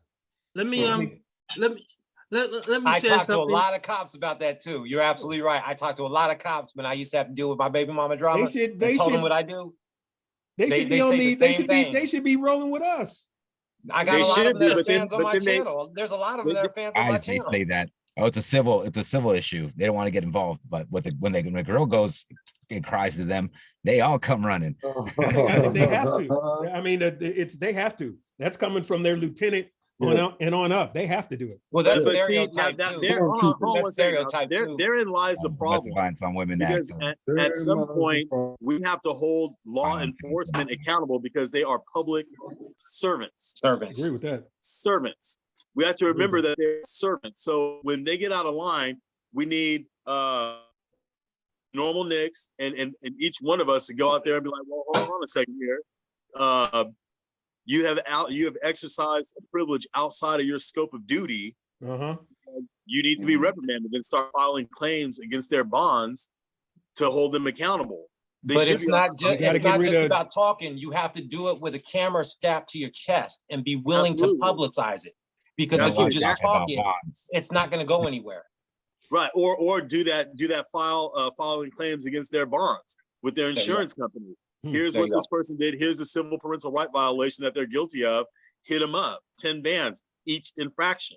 That gets them a boot. That brings me to one of our conversations. Okay, Norman, I'm gonna tell. I started last week, but I'm gonna go through again. It's a process that's called without prejudice. UCC 1-308. UCC 1. Okay. Once you do that, Reserved. UCC Universal Commercial Code 13078. 1-308. 308. Yeah, that's all. Talk about debt when signing documents and withholding all your jurisdiction over you Eric, you're talking about UCC, the ones that keep track of your debts. Universal Commercial and 1-308, like the gentleman just said, talks about being without prejudice. Okay, talks about. And remember, I told you that's what I went through and I did. What did you do? Huh? What did you do? What is the UCC 1-308? Throw that by your signature. Everything now, when you sign stuff, how do you sign it? With my signature. Is it in capital letters? No. He's going Daryl Brooks on your asses. He's going Daryl Brooks on your asses right now. Pay attention. Pay attention. I'm gonna time out in your bathroom. I'll be right back. Go ahead, Eric. Go ahead, Eric. Talk about the straw man. There you go. There you go. If you sign, if you sign anything, it should be in all And in red ink. lowercase letters. Red ink. Okay? It should be in all lowercase letters. Excuse me, brother. Is Let me ask you a that's question. me Let in me the ask you a private question real sector quick. as a living man? Is that what that is? Say again? Yeah. Is that me in the private sector as a living man versus my corporate entity? Right. That is Now, exactly let me ask what. you this. Let me ask you this. When you sign your name in small letters, do you also include the initials BC Yes, before. at the end of your signature?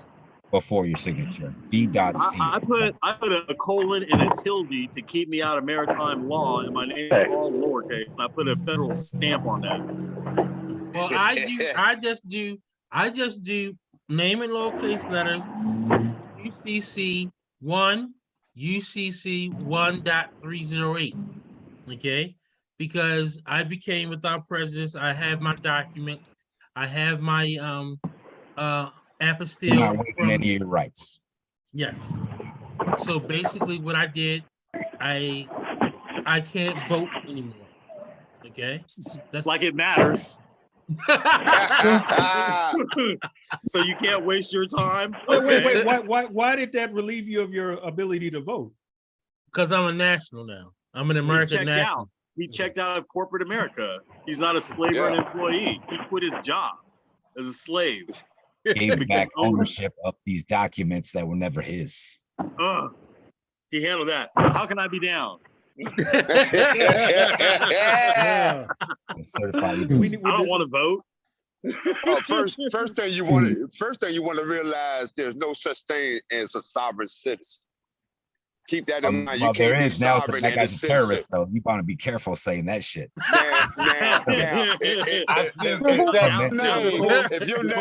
your name probably on some list some damn where. I'm trying to tell you, your name is on a list somewhere. It is. Somewhere. It doesn't matter if your corporate entity is on a list somewhere. So But as long as you it's called separate do not yourself by touch. your UCC file. But once you file the paperwork, okay, and you file, because I even took all my debt back, okay? In my paperwork, I said 500,000. So everybody who's a creditor, I sent them letters. Either you remove my name from off of your file and have it removed, or you can pay me 500,000. What do you think they're going to do? Remove your name off all that. So basically, it's kind of like trademarking or copywriting your straw man name. And anytime somebody uses it, it's a copyright infringement, and they owe you money. Whoa. And you have to put everybody on notice so that now they're officially put on notice. And anytime they write your name, they got to pay you first. So the court can't even fuck with you without payment. There you go. Now listen, this is what I did last night. All the state agencies in Maryland, the courts, the child support agency, the voting rights office, I sent it to all the heads of states. I was laying in bed at 7 o'clock this morning. Your 4 o'clock your time, Lamont. Like the email. About 7:30, I get a email. No, 7:45, I get an email. Guess who it's from? Head of Secretary of State. Child Support Administration. The who? Child support. Oh, what they say? They can be nasty, can't they? They can be so nasty. Direct. They asked me, what jurisdiction is your case in? I said, Baltimore City. Heard nothing back. Okay. So my thing was, after I make you aware, after I downloaded all this right here on my scanner, all my documentation, even my letter from the State Department. Okay. And I tell you that I am without prejudice with 1-308, and I give you UCC 1.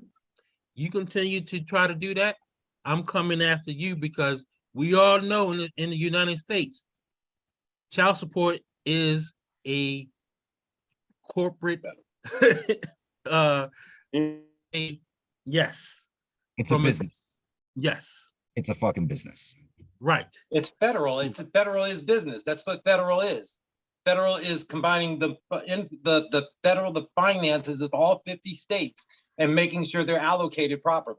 That's what our taxes are. That's what the federal government is. It's a corporation. It's the United States An Incorporated. entity's got a lot more money than you think. Here's the thing. But we have more. Here's the thing. As people, I or could not.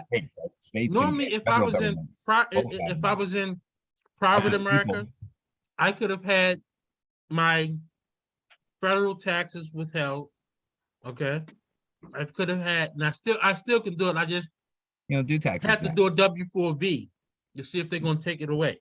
Okay, but since I work for a federal agency that deals with money, I can't have my federal income taxes stop just like that.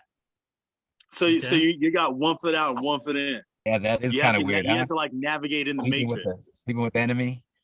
Yeah. But Eric, now tell them that it's not all peaches and cream, because there are some sacrifices that have to be made when you decide to go this route. Right. You ain't getting no Social Security, player. That's why. So listen. Because it's so good anyway. Hold on. Break you out that $1,000 I've been working long enough to whereas I have my 40 quarters of coverage already. Damn it. Okay. I have my. Can I get your contact information? I gotta go to this probation. Wait a minute, two people talking. Wait a minute. What were you saying, sir? May I please have your contact information, because I have to tap into this probation. Hold on, Andrew. Hold on. All right, I'll give you. You ready?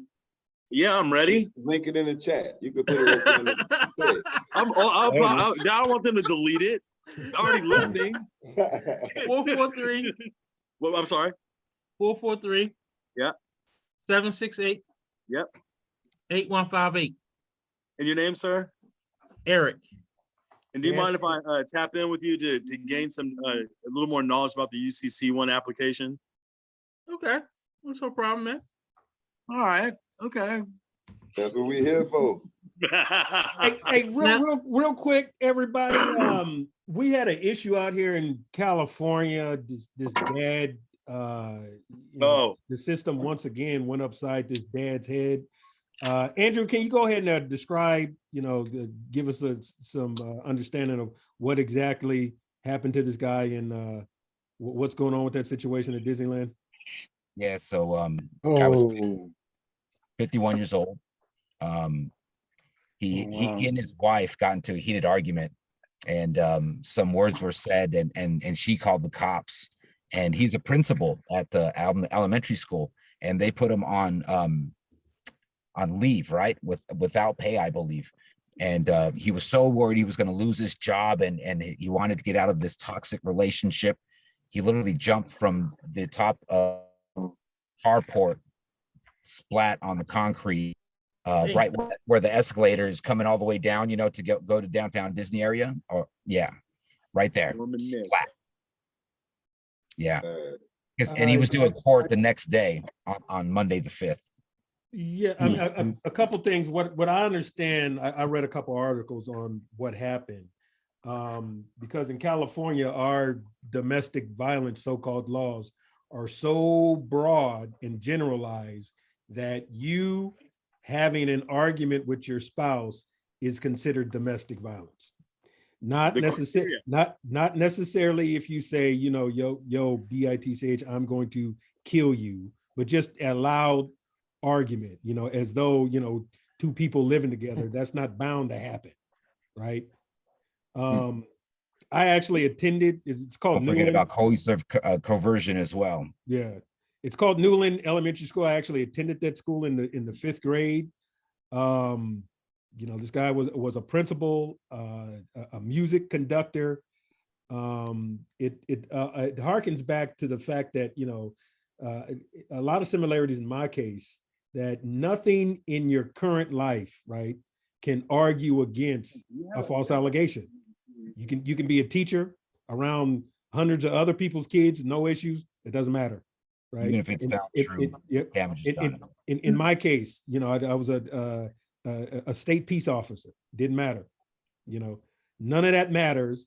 and nothing can even stop the allegation once it's been uttered. Because from what I understand, right, Drew, the lady had tried to go to the police and put the fire out, right? District attorney gets a hold of it, it's a wrap. The barn, That's it. the horse is out of the door, right? So I mean, and now we got a man whose life is over, kids are without a father, right? All over the ability of the state to adjudicate criminal matters in a civil court. And I, over the past about 4 or 5 years, I've been cataloging what I call my family law X-Files, right? Just stories of dads, or altercations rather, blow-ups at custody exchanges. The mom kidnaps the kids, drives away, go to another state, and then kills herself and the kids. With the inclusion of what happened today, I'm up to 20. It happens with dads too. Dads do it too.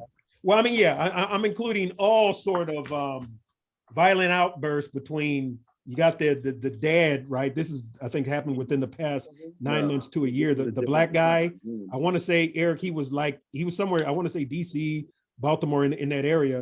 He was an anesthesiologist, right? So yeah, Eric, everybody, he's an anesthesiologist. Everybody is, his current wife was a nurse, anesthetist, and his former wife. So these are all $250,000 a year employees. He killed Raji Black. Raji Black. He killed everybody over custody, right? Because I mean, I can imagine what he was paying in child support. Yeah, but what is that? But where do we recognize? And I know this kind of that horse has been beaten to death.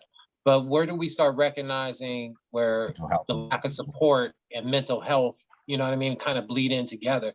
Because there's a lot of fathers that I advocate for that I just can't help because they just can't shut the fuck up, or they have, temper issues, or they just can't be wrong or be taught, So it's hard to group everybody up as far as injustice, when you're talking about something where somebody's committed suicide, their specific case, because I could look at that individual case and say, okay, I can understand his plight, but if I was in his shoes, because I've thought about suicide just like any other man, in any other downtime, but the difference is, do you pick yourself up and realize that there's better times coming, and that if you off yourself selfishly, or however you want to look at it, where does that really lead for the best interest of your children? I get it. Yeah, I mean, I've never seriously considered suicide. I'm talking about as a young man, Yeah, I get. I mean, my thing is, I'm competitive, right? And I'm like, there's a quote that something to the effect that I would have thought about giving up, but I have too many motherfuckers to pay back, right? That sounds like a Scorpio. I got too many people that I got to get some get back. I'll never do that. You know what I'm saying? I'm a Scorpio. That's my motto. Sounds like so. I mean, I ain't never. I mean, in all fairness and disclosure, I had one breakdown when I fell to my knees and cried. Right, that happened once, but then I got up and was like, fuck that. It's time to, let's do what we got to do. It, all I need is a cup of coffee and give me whatever book I need to read. But looking back now, as a mature man, when you look back and you think about that milestone, and you say, well, imagine what would have happened if I did give up. What I mean? Whether I took my life or I walked away. Imagine if I didn't. What I'm saying? Because especially now with you, Lamont, your kids being grown, you know what I mean? Regardless of what happened when they were minors, now they're grown, and you have to deal with them on a totally different level. That isn't even, you can't even use her as an excuse to why you can't have a relationship with them, because now it's one-on-one. Oh yeah, I always said, worst case scenario, my kids will say that, my daddy never gave up. My daddy gave it all he had to give. I mean, that's winning for me. I mean, to be frank. Yeah, I take the child support on the chin. I got 3 baby mamas. My first one pays child support to, second one pays me, and then the third one is we're just kind of neutral on everything. But as far as the first one, she was ruthless. She went and got a female Jewish attorney, the whole 9, raked me through the coals and took the kids and went to Florida. So as far as Lamont, you having that one incident, you know what I mean? I had multiple incidents I know I'm fortunate. I got where I broke, you know what I mean? I broke down. I mean, I broke down, whether it was with a bottle of liquor or some stupid ass female I shouldn't have been with, you know what I'm saying? I was trying to figure out how to stop the pain because she took my whole world. And she would tell you, all of my baby moms would tell you, I'm an excellent father. I may be a shitty fucking spouse or boyfriend, but I am an excellent father. I mean, to that point, and that's an awesome point. To that point, you know, it's not the court's job to, you know, punish you, penalize you for being a shitty husband, right? They shouldn't. That shouldn't affect. I mean, I'm hearing stories of people's driving record being brought up in family law court. What the fuck does it? Unless you have, you know, you got caught doing 200 miles an hour, right? Well, on Broadway. Actually, I had to bring up mine because in our paperwork, it said if we were doing 50-50 that we had to have the kids insured in the car that they were being transported to. She didn't have insurance. She was getting pulled over, and I found it out in public record. So when I brought it up in court, the judge got her ass for hiding it. And for me having to fight, you know, a lot of one of the main reasons for this group is the sharing of information. And Norman is an expert skip tracer, private investigator, skip tracer, all of the above. That's one thing I wish I would have taken advantage of while I was going through this situation, because I believe 100% that my ex had, you know, it was essentially a conspiracy, right, between her and a CPS investigator that I believe that, you know, my opposing counsel was you know, I don't really like to give her too much credit. She never really seemed all that prepared in court, but she knew the system. I'll give her credit. I'll pat her on the back for that. She knew the system, and they knew just how to drag this shit out.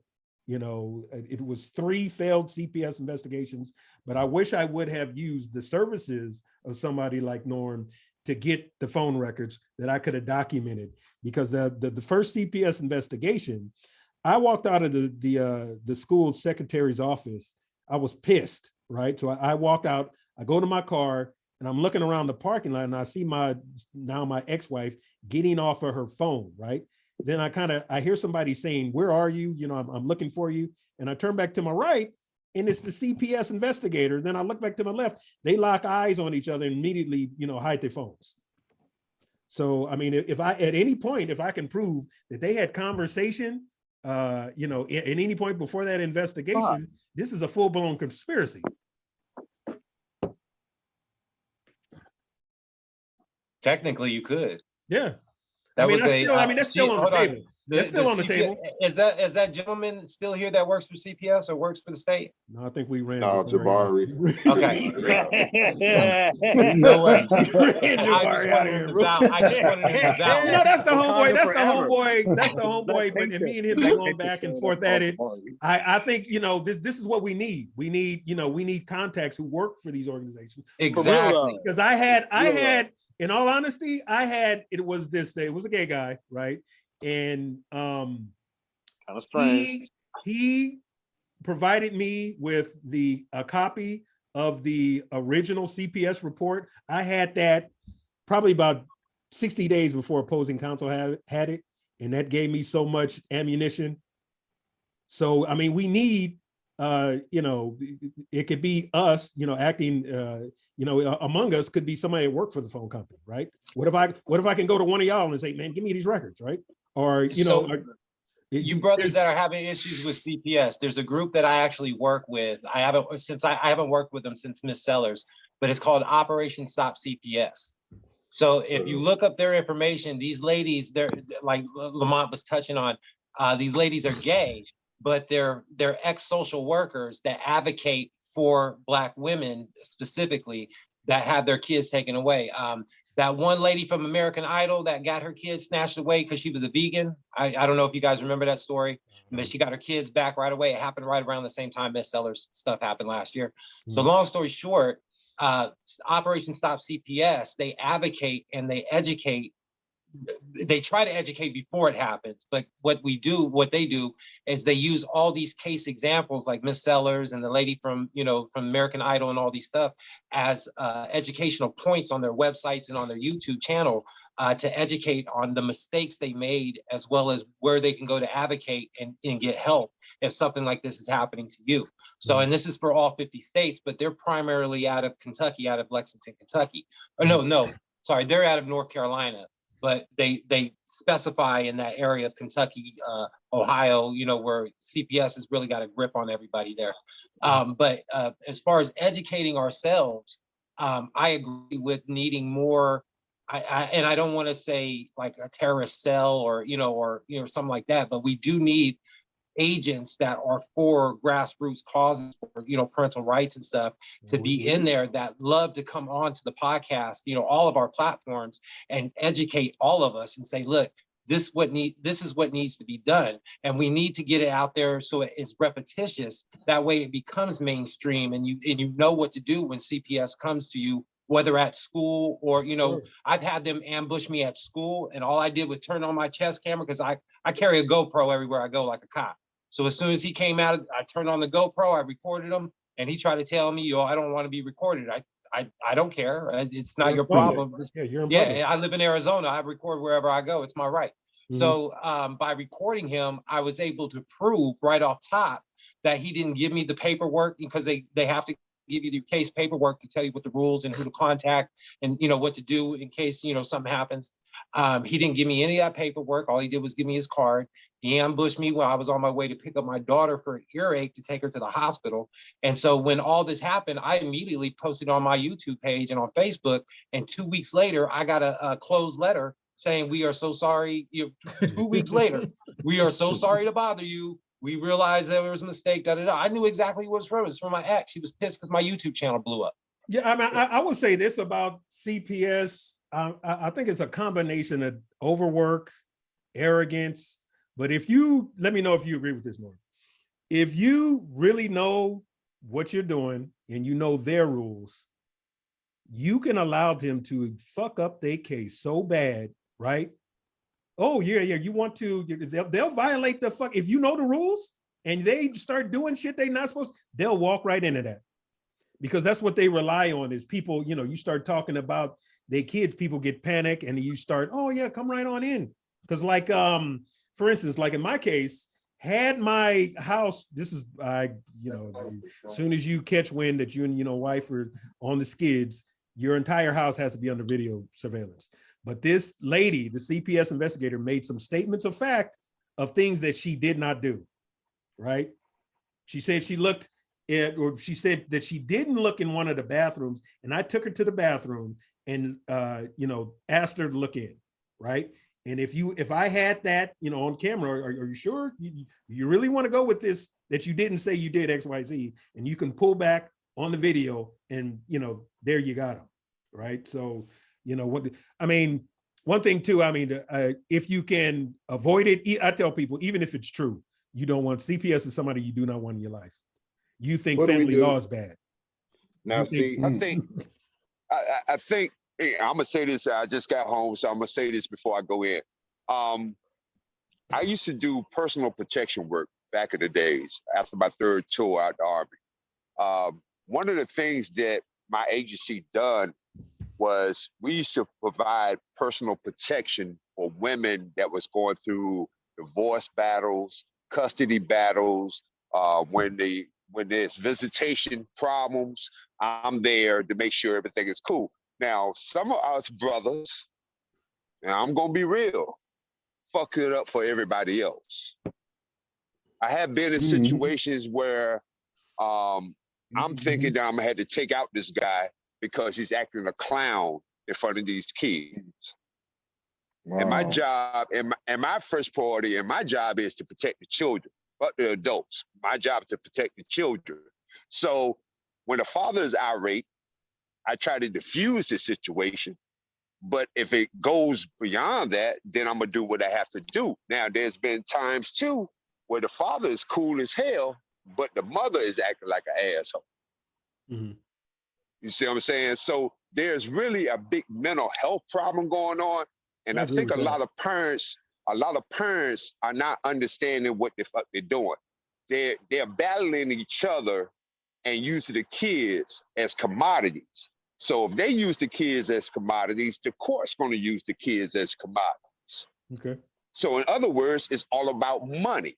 At the final end of it, it's all about money. And then you're going to be looking at yourself in the mirror, missing your kids because you want to act like an asshole. If you have tried everything you could possibly do to do the right thing, then you do whatever you feel is fit. But if you just come off, just jacking off straight off the rip, no, you're not going to get no cooperation from nobody. You're not. So in other words, you're going to have to learn the game. Stop playing checkers and play chess. I agree with that. I agree with that. You see what I'm saying? So that goes back to my earlier point. It's the reason why this goes on for so long is because they're waiting for you to give them the ammunition that they're going to use against you. They're waiting for an opportunity. Exactly. So, you know, don't give them. I mean, I know it's hard because by men, we that's our nature. Yeah. You see what I'm saying? We easier said than done. I agree with that. Exactly. But sometimes that thing that we got between our ear called a brain, we got to use that and stop using our emotions all the time. We have to actually sit back and think about the situation and how you're going to have a plan of attack. You see what I'm saying? And that doesn't mean going to your next door neighbor and getting the vice. True. You see what I'm saying? Why are you going to pay an attorney all that money to go in there for 15 to 20 minutes and you wind up paying more than you actually owe? True that. Well, I think we had about an hour and 45 minutes. I almost feel like I'm being inconsiderate to the brothers that's on the East Coast. Are y'all about ready to, have we accomplished everything tonight, Don? Hey, I said everything to everybody. Hey, look, thank you very much. Y'all need to holler at me, get through Don. I'm going to sleep. Y'all have a good evening. Good night. All right, Rest up, brother. All right. Yeah, you know, appreciate you let me say this. knowledge. Go ahead. Let me say this. Do y'all know that judges have to have $1 million insurance policy? You can't sue them. Why? You can't. They have qualified immunity. Yes, no. Qualified immunity goes out the window once you take them to your state review board and you show how they were, how can I say, biased. Okay, that's a joke. Okay, you can. Eric, let me tell you this. There's a story in California, out of Fresno, California, right? Undercover cops stole several hundreds of $1,000s from a drug dealer, right? And used qualified immunity to get out of it. I'll send you the link. How could they use qualified immunity? Were they on the clock? They got off.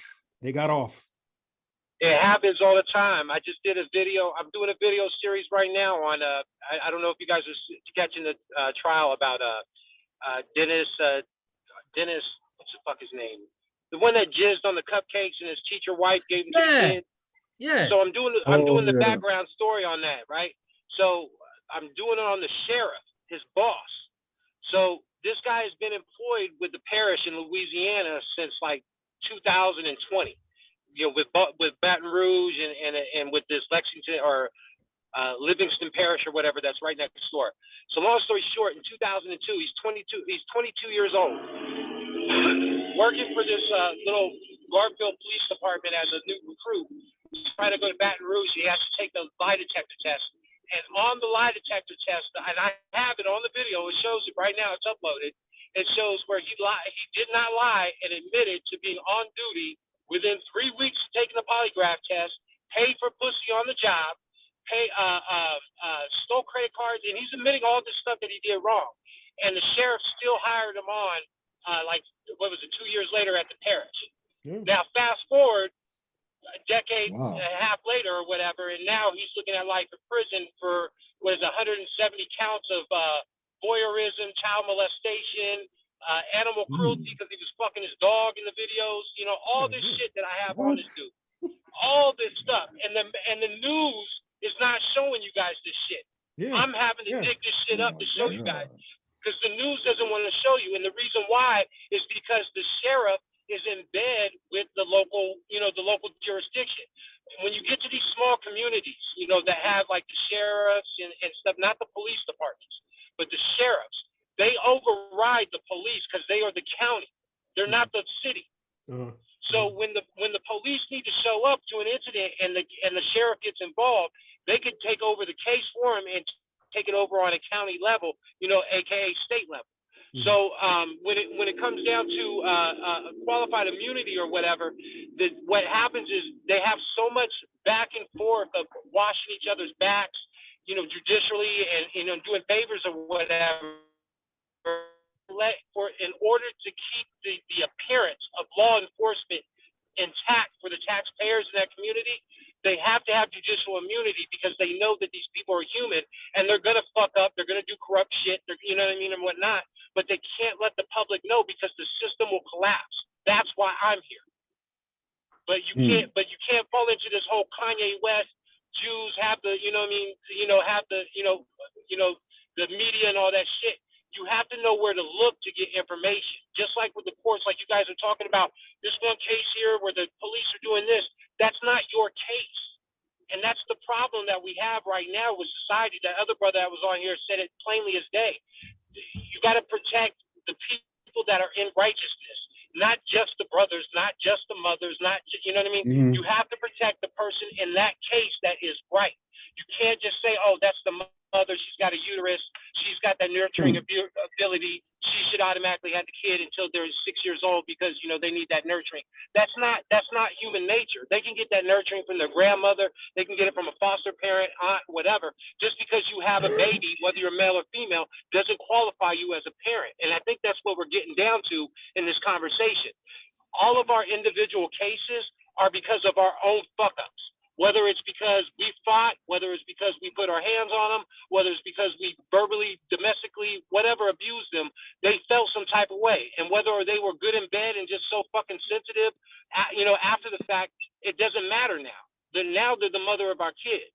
So the question is do you let these kids grow up to be adults to look at their own relationships as a blueprint to your relationship, showing that you couldn't get your shit together, even as an adult? You're still toxic and bullshit and bitching about your ex instead of trying to figure out how to even co-parent now to where you guys can show up to weddings together or go to, your grandkids, recital or whatever without there being World War III. That's what it comes down to. Are you man enough to let go? There it is. There it is. All right. Brothers, we had an hour and 50 minutes. Like I said, I feel like I'm almost being inconsiderate to the brothers that's on the East Coast. So with that, I see Paul Murray stepped in and Nathan is here. Apologize, brothers, but we ran out of time. I'm going to go ahead and let Eric go ahead and send us off with a word. You got the floor, Mr. Smith. Oh, Heavenly Father, I just come to you today to just say thank you. Thank you for allowing us dads to wake up. Thank you for allowing us dads to just face what we're facing, but still look to you for that power, that strength, that encouragement, that enlightenment, oh Father, that we do not get each and every day that we're out here. We know that a change is going to come. Amen. We are going to be steadfast. We're going to pray through this thing. We're going to put everything together within our might, do what we need to do across the country for not just our kids, but all the children that are missing their dads. In Jesus' name I pray, amen. Amen. Amen. All right, brothers. You got anything to say, Don? Hey, man, I appreciate everybody coming out. God bless you. Have a good night. We'll see you in 2 weeks. If you want to get with us anytime, we're available. We're a team for each other. I'm on y'all team just as much as y'all came through and played hard for me today. Let me know when I get in the game for y'all, you know what I mean? I really appreciate this group. It got me, I had some therapy moments in this group, deciding on whether I want to do this in the courtroom or the living room. I got a lot from this. I hope y'all got some too. And let's keep coming back and keep doing it because, the more it's a lot of groups is fighting this same cause. We just need to start a coalition to fight it together. That's right. You know, so like I said, thanks for coming out. God bless you. Have a good night. All right, everybody. Praise the Lord, brothers. Signing out. Peace.